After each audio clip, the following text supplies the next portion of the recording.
Buletin Didik 10 April bersama saya Midi Salih. Assalamualaikum dan salam sejahtera. Maktab Rendah Sains Semara MRSM Muar diarah tutup selama 7 hari bermula semalam selepas 30 pelajarnya didapati positif COVID-19. Notis perintah penutupan dikeluarkan oleh Pejabat Kesihatan Daerah PKD Muar. Exco Kesihatan dan Perpaduan Negeri Lee Tian Sun yang mengesahkan perkara itu berkata 11 pelajar disahkan positif menerusi ujian saringan pada hari ketiga mendaftar masuk asrama sejak Isnin lalu. 19 pelajar lagi positif apabila melakukan saringan pada hari kelima setelah kemasukan ke asrama. Jelasnya kuarantin ke atas semua pelajar terbabit telah dibuat di tempat yang ditetapkan. Malah pengasingan serta-merta juga telah dilakukan atas nasihat PKD Muar. Ujian saringan pada hari pertama, ketiga dan kelima selepas kemasukan pelajar adalah prosedur operasi standard MRSM. 323 orang pelajar tingkatan 2, 3, 4 dan 5 telah mendaftar masuk ke MRSM Muar pada 4 April lalu. Kesemua mereka didapati tidak bergejala dan telah lengkap divaksinasi serta didapati negatif menerusi saringan RT-K antigen. Pelajar dan guru yang bergejala dipantau pihak sekolah sehingga tamat tempoh kuarantin. Bermula esok, pendaftaran program E-Pemula bagi golongan belia berusia 18 hingga 20 tahun dan pelajar sepenuh masa di Institut Pengajian Tinggi IPT tempatan akan dibuka. Menerusi program ini, belia yang layak akan menerima RM150 dalam bentuk kredit e-tunai. Kementerian Keuangan dalam kenyataan hari ini memaklumkan kredit e-tunai tersebut adalah melalui satu daripada 4 penyedia perkhidmatan iaitu BigPay, GrabPay, ShopeePay dan Touch and Go e-wallet. Selain kredit e-tunai daripada kerajaan itu, penyedia perkhidmatan e-tunai yang dipilih ini akan memberi insentif tambahan dalam bentuk cashback, voucher, mata terkumpul atau coins sepanjang tempoh program. Tempoh pendaftaran dan tuntutan e-Pemula akan bermula esok hingga 1 Jun ini, manakala kredit e-Pemula boleh dibelanjakan sehingga 10 Jun 2022. E-Pemula akan dilancarkan secara rasmi oleh Perdana Menteri Datuk Seri Ismail Sabri Yaakob pada 15 April ini. Melaluinya, kerajaan memperuntukkan RM300 juta untuk belia 18 hingga 20 tahun dan pelajar sepenuh masa di IPT tempatan yang layak menerusi Belanjawan 2022. Untuk maklumat lanjut, layari portal tertera. Setiap individu Islam wajib mempelajari dan mendalami ilmu fardu ain. Ia tidak terkecuali walaupun seseorang itu mempunyai kekurangan dari segi fizikal. Menyedari hakikat itu dan mahu memudah cara, Jabatan Kemajuan Islam Malaysia JAKIM dengan kerjasama Jabatan Agama Islam Wilayah Persekutuan Jawi mewujudkan kelas Al-Quran dan Fardu Ain Kafa untuk murid berkeperluan khas MBK. Menurut Ketua Penolong Kanan Bahagian Pelajaran Jawi, Nur Hanim Abdul Halim, idea pembukaan kelas KAFA untuk program khas integrasi PPKI bermula sejak tahun 2018. Tercetusnya program PPKI ini ialah bertitik tolak pada tahun 2018 lah, apabila Wabi Fuziah Saleh pada masa tersebut menitik beratkan tentang mesti mewujudkan pendidikan Islam ataupun fardu ain kepada anak-anak yang mempunyai masalah pendengaran, penglihatan dan juga cakapan. Kelas KAFA untuk murid MBK di Sekolah Kebangsaan Putrajaya Presin 18-1 dibuka sejak tahun 2019. Ia selepas seorang guru PPKI berhasrat mengajar murid khas asas pengajian Islam. Dan inilah merupakan satu program rintis, program rintis di mana kita cuba wujudkan kelas KAFA PPKI, sebab di sekolah lain memang tak ada. Kalau PPKI ni memang tak ada. Inilah antara satu-satunya sekolah yang kita kata sekolah rintis ataupun sekolah yang pertama lah untuk buat program KAFA seperti mana yang dilaksanakan di peringkat arus perdana. Jadi ilhamnya kita merasakan keperluan dan kepentingannya pelajar-pelajar ini untuk mendapat hak pendidikan agama sama seiring dengan pelajar-pelajar normal di luar sana lah. Menurut Ustaz Sumari Zainul Anwar yang juga guru kafa SK Putrajaya Presin 181, murid PPKI di sekolah itu diajar ilmu asas fardu ain. Antaranya solat, mempelajari Iqra' dan Al-Quran serta rukun iman dan Islam.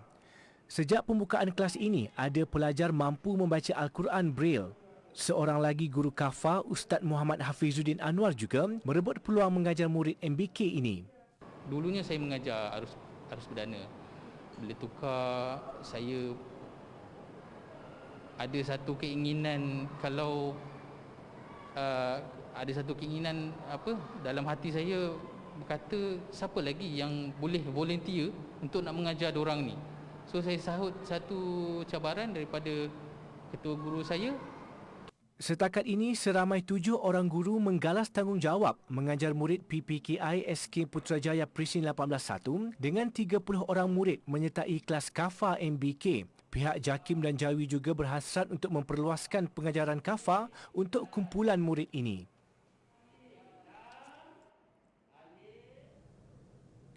Jika boleh dihasilkan sendiri, mengapa mahu beli?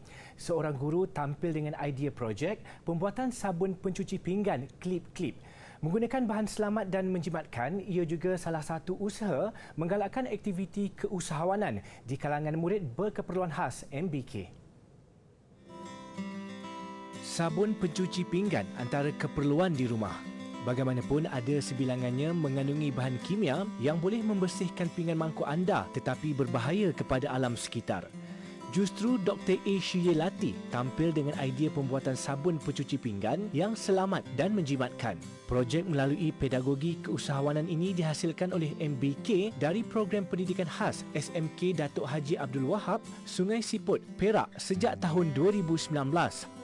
Pembuatannya masih di peringkat sekolah dan antara aktiviti khusus dalam aliran pendidikan khas. Proses pembuatan sabun ini dilakukan sendiri oleh murid-murid berkefungsian rendah yang dapat melatih kemahiran motor halus dan motor kasar mereka.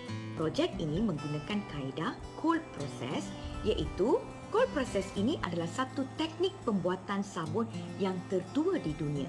Ini adalah kombinasi antara minyak dan juga sodium hidroksida. Proses penghasilannya juga agak mudah untuk diikuti para pelajar dalam menyediakan bahan dan sukatan yang betul. Melalui bimbingan dan bantuan guru, proses pembuatan sabun ini lebih menyeronokkan dan dapat membantu perkembangan mereka. Pusat-pusat kemahiran yang ada selalunya dipenuhi oleh murid keperluan khas kefungsian sederhana dan juga tinggi, iaitu mereka yang telah pun menguasai kemahiran membaca, menulis dan mengira. Jadi, kebanyakan murid-murid keperluan khas kefungsian rendah terkandas di rumah tanpa peluang pekerjaan yang sesuai selepas mereka tamat persekolahan. Oleh itu, sebagai satu inisiatif penyelesaian, pedagogi keusahawanan telah pun diperkenalkan.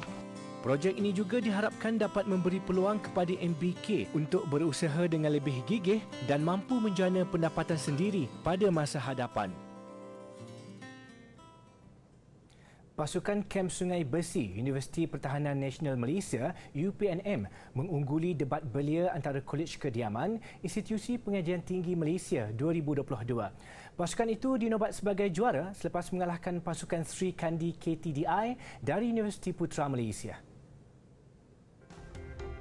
Pasukan UPNM dibarisi Nur Insyirah Abdul Rahman, Iman Irfan Osman dan Nur Suraya Zulkifli. Dalam pertandingan yang berlangsung semalam, mereka membahaskan tajuk sejahtera IPT, jawapan kepada masalah kesihatan mental dalam kalangan mahasiswa. Lebih membanggakan, wakil UPNM Ahmad Qurtubi Awar bin Azman dinobat sebagai pembahas terbaik sekaligus menerima hadiah wang tunai RM150. Sebagai juara, mereka menerima piala pusingan dan wang tunai RM1,000. Terpaksa berpuas hati di tempat kedua, pasukan Sri Kandi KTDI dari Universiti Putra Malaysia diwakili Nur Syazana Seruji, Siti Nur Alia Natasha Baharudin, Imanina Mumtazah Abdullah Azaziz dan Filda Mahashim. Majlis penyampaian hadiah disempurnakan dalam majlis perasmian penutupan debat belia antara Kolej Kediaman IPT Malaysia 2022.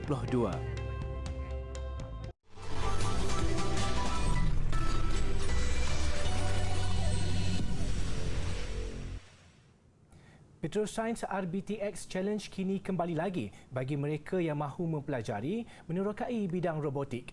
Pertandingan ini juga antara platform melatih para pelajar dalam bidang rekaan, pengekodan dan latihan sensor asas dalam penciptaan robot. Petroscience RBTX Challenge 2022 merupakan program robotik holistik bertujuan mendidik orang ramai tentang perkembangan era digital seperti Artificial Intelligence AI dan Internet of Things IoT. Ia juga sejajar dengan matlamat Kementerian Pendidikan KPM untuk menggabungkan kurikulum sains komputer dalam pembelajaran bidang sains, teknologi, kejuruteraan dan matematik STEM di sekolah di seluruh negara. 3 kategori utama dipertandingkan iaitu Robo Tracer bagi peringkat junior, advanced dan terbuka. Robo Suma yang terbahagi kepada 1 dan 2 kilogram dan Innovation bagi peringkat junior, advanced dan varsity. Ia terbuka kepada orang ramai, pelajar sekolah rendah dan menengah. Pendaftaran dibuka mulai 14 April depan sehingga 30 Jun 2022 di laman web yang tertera. Setiap pasukan perlu menghantar robot ciptaan mereka menyelesaikan cabaran kepada panel juri untuk dinilai. Pasukan yang disenarai pendek bagi kategori Robo Tracer akan dimaklumkan oleh Petroscience untuk ke peringkat kelayakan yang akan diadakan secara dalam talian pada 6 hingga 8 Ogos nanti. Manakala pasukan yang disenarai pendek bagi kategori Robo Sumo dan Innovation serta pemenang-pemenang peringkat kelayakan Robo Tracer akan terus bertanding di peringkat Grand Finals yang akan diadakan secara bersemuka pada 10 dan 11 September. Hadiah keseluruhan bernilai RM5,000 bagi setiap kategori menanti pemenang. Kementerian Pendidikan Malaysia serta Petronas Kerajaan Negeri Sarawak akan mengeluarkan dokumen sementara untuk anak-anak berusia bawah 21 tahun yang tidak memiliki status warga negara di negeri itu. Menteri Pembangunan Wanita, Kanak-kanak dan Kesejahteraan Komunitinya, Datuk Seri Fatimah Abdullah berkata, dokumen itu bakal membolehkan mereka memperoleh akses kepada kemudahan pendidikan dan kesihatan. Beliau bagaimanapun menjelaskan dokumen sementara itu bukan representasi atau jaminan kerajaan negeri untuk individu terbabit mendapatkan taraf kerakyatan Malaysia. Ia kerana kuasa mutlak bagi meluluskan permohonan mendapatkan taraf kewarganegaraan mengikut Perlembagaan Persekutuan adalah hak kerajaan persekutuan. Menyedari perkara itu, Pejabat Premier Sarawak akan mengeluarkan dokumentasi sementara kepada individu yang layak. Ia sebagai dokumen sokongan permohonan mendapatkan akses pendidikan dan kemudahan kesihatan. Justru penduduk Sarawak yang ada anak tidak mempunyai status kewarganegaraan boleh memohon dokumen sementara itu melalui kementeriannya.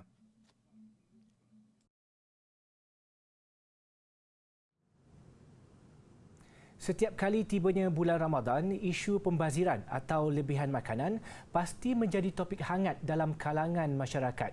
Sikap kebanyakan yang suka membeli makanan melebihi apa yang mampu dimakan ketika berbuka puasa ternyata perlu diubah.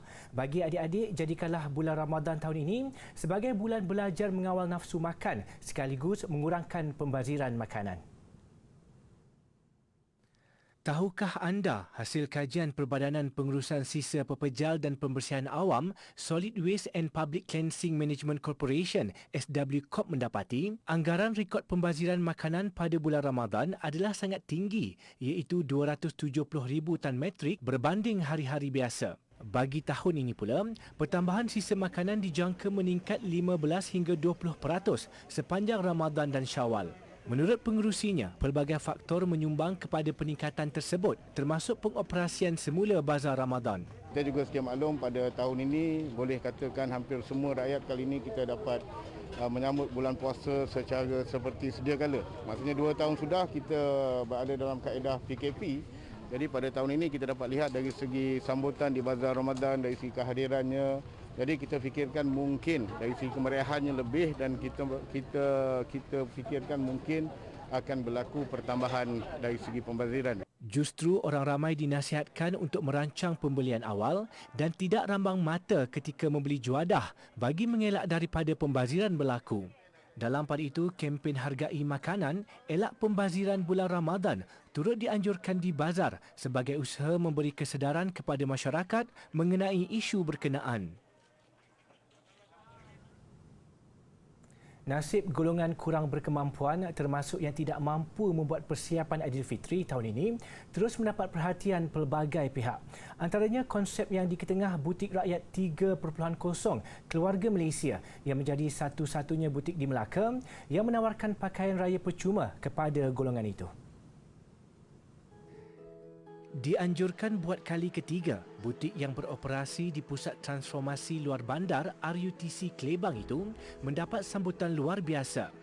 Dianjurkan Jawatankuasa Pembangunan dan Keselamatan Komuniti JPKK Klebang, ia menawarkan pelbagai barangan terpakai terpilih berkualiti tinggi. Ia termasuk lebih 7,000 helai baju Melayu, baju kurung, pakaian casual, kasut, perabot serta aksesori raya lain. Kesemua barangan itu disumbangkan orang ramai termasuk golongan kenamaan. Tidak hanya menerima pakaian raya percuma, pengunjung turut menerima sekampit beras 5 kg. Pengunjung turut berpeluang membuat pemeriksaan kesihatan anjuran Malaysia Relief Agency MRA yang disediakan. Menurut pengurusi butik Muhammad Ashwat Abdul Rahim, sejak dibuka 4 April lalu, ia menerima lebih 1,500 pengunjung. Dia turut bersyukur sumbangan pelbagai bentuk barangan masih diterima daripada orang ramai. Ada orang-orang kenamaan dan kontraktor-kontraktor dan usahawan-usahawan muda yang berjaya menghantarkan pakaian-pakaian terpakai di Butik Rakyat 3.0. Setelah mereka menghantar, kita akan membuat tapisan pertama lah. Tapisan pertama memilih pakaian dan kedua kita akan menggosok dan finishing dia kita akan masukkan semua pakaian ini dalam plastik. Bagi pengunjung, pendekatan butik itu nyata dapat mengurangkan beban untuk persiapan hari raya tidak lama lagi. Jelas mereka meskipun pakaian ditawarkan adalah terpakai, namun ia masih berkualiti tinggi. Boleh untuk pakai keperluan lah, untuk raya nanti. Selagi pun saya pun bukan orang senang sangat. Serba kekurangan jugalah. Lagipun suami saya cacat, saya pun carilah kat sini lagi bantuan ada, alhamdulillah lah. Jadi meringankan beban dia orang lah untuk nak menyambut hari raya tahun ni kan. Jadi untuk pakaian ni pun untuk pakaian harian pun boleh juga kan. Jadi mana-mana yang tak tahu tu datanglah ke sini kan. Butik Rakyat 3.0 Keluarga Malaysia dibuka jam 2 petang sehingga 12.30 malam setiap hari sehingga akhir Ramadan.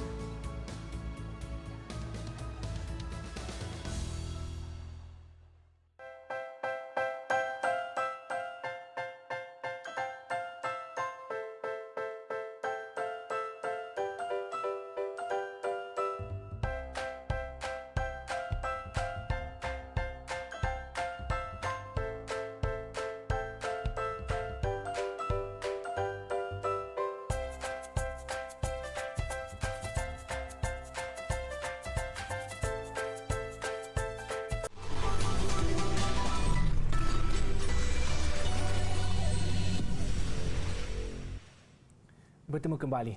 3 angkasawan Cina meluangkan masa berinteraksi bersama murid sekolah di Amerika Syarikat dalam satu rakaman program soal-jawab yang diadakan di Kedutaan Republik China di Washington DC.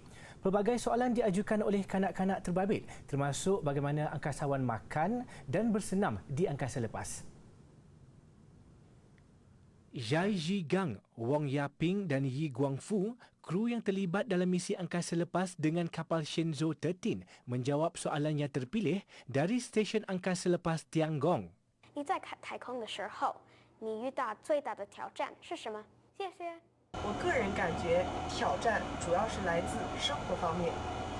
太空环境会影响我们在地球上的很多习惯和感觉，比如我们睡觉时总有一种站着睡觉的感觉，睡觉的时候必须乖乖地把双手放到睡袋里，否则很有可能醒来的时候会被自己在面前挥舞的双手吓一大跳。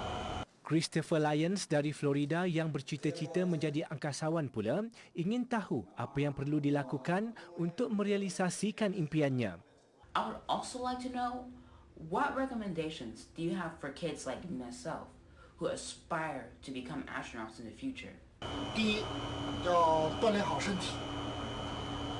要想当航天员，必须要有一个强健的体魄，才才能够适应太空的环境。第二，要好好学习，要多掌握一些自然科学知识。到了天上之后，才能掌控飞船，掌控空间站。 150 wakil murid bersama ibu bapa dan guru hadir dalam program khas ini. Ketiga-tiga angkasawan terbabit telah berada di stesen angkasa lepas sejak 16 Oktober lalu dan dijangka pulang pertengahan bulan ini.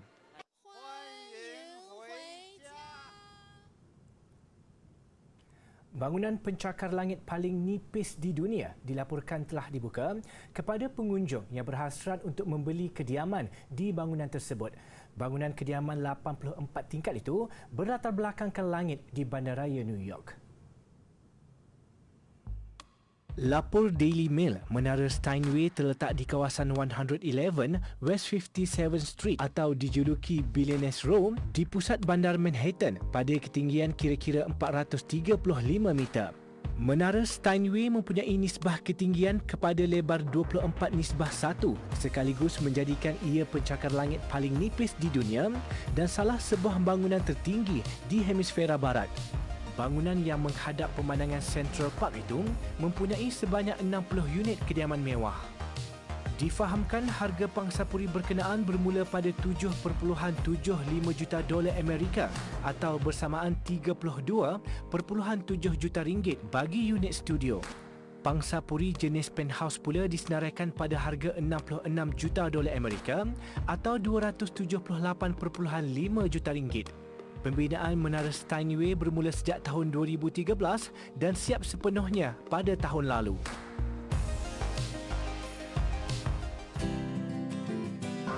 Pernah dengar tentang prinsip keabadian tenaga? Di sini bersama saya ada satu bahan pameran yang dapat membantu menjelaskan perkara tersebut. Dia dipanggil biosfera. Di dalam biosfera ini, kita ada udara, ada air dan juga ada tanah. Dan kita juga ada tumbuh-tumbuhan. Tumbuh-tumbuhan ini memainkan peranan yang penting kerana tumbuh-tumbuhan ini akan menurunkan tenaga daripada cahaya yang kita dapat kepada makanan. Oleh itu, tumbuhan ini dapat terus hidup. Tumbuhan ini juga pula akan menjadi makanan kepada haiwan-haiwan yang memakannya dan seterusnya. Sistem ini akan berterusan dan akan berkitar di dalam ini seperti mana bumi kita.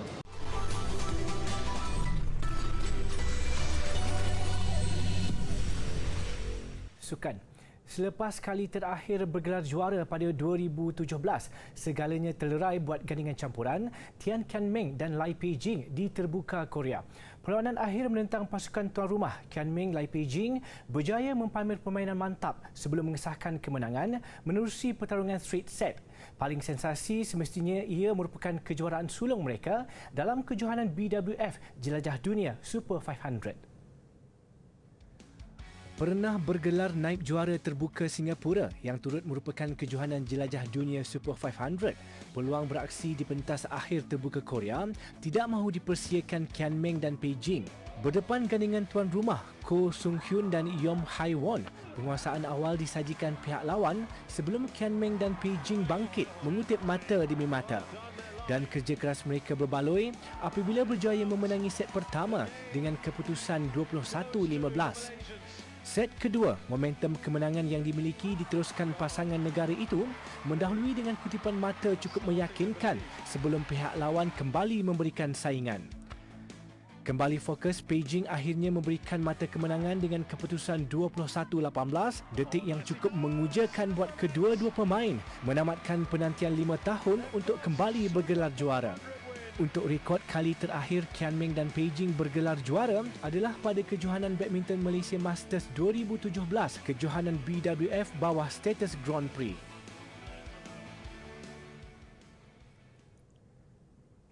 Pemandangan indah musim bunga sakura di Seoul, Korea Selatan mengakhiri buletin Didik. Saya Midi Saleh. Assalamualaikum dan insya-Allah kita jumpa lagi.